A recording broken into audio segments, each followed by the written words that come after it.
Ciao! Da oggi inizia il nostro nuovo viaggio alla scoperta di prodotti tipici italiani attraverso il mondo degli gnocchi.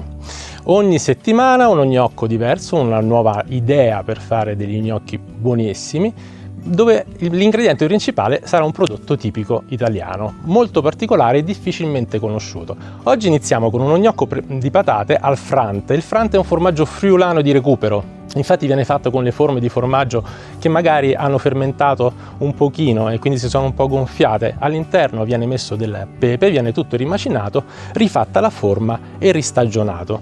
Questo formaggio molto malleabile lo utilizziamo per il nostro gnocco di patate. Oggi iniziamo con uno gnocco di patate semplicissimo, quindi patate bollite, schiacciate. Andiamo a mettere farina e un uovo che ci serve per tenere un pochettino di più la consistenza in cottura, vedrete poi perché.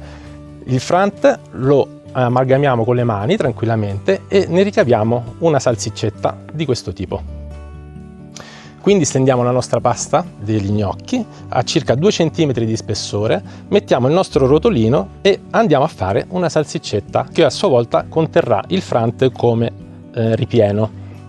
Questa salsiccetta la si cuoce in poca acqua bollente salata, quindi potete utilizzare anche una padella perché troppa acqua consentirebbe troppo di galleggiare a questo gnocco e potrebbe rovinarsi in cottura. Ecco quindi il nostro gnocco cotto con il Frante all'interno che possiamo affettare e servire per esempio su una tavolettina come questa con del miele sopra aromatizzato al dragoncello. Il miele va semplicemente scaldato a circa 80 gradi senza farlo bollire, mettete il dragoncello, lasciate in infusione per un pochino, lo riportate a scaldare e lo servite caldo sullo gnocco e sicuramente mangerete un ottimo piatto dal gusto deciso del formaggio e dalla dolcezza del miele aromatizzato al dragoncello. Ci vediamo alla prossima puntata, non mancate altra regione, altro prodotto tipico, altro tipo di gnocco.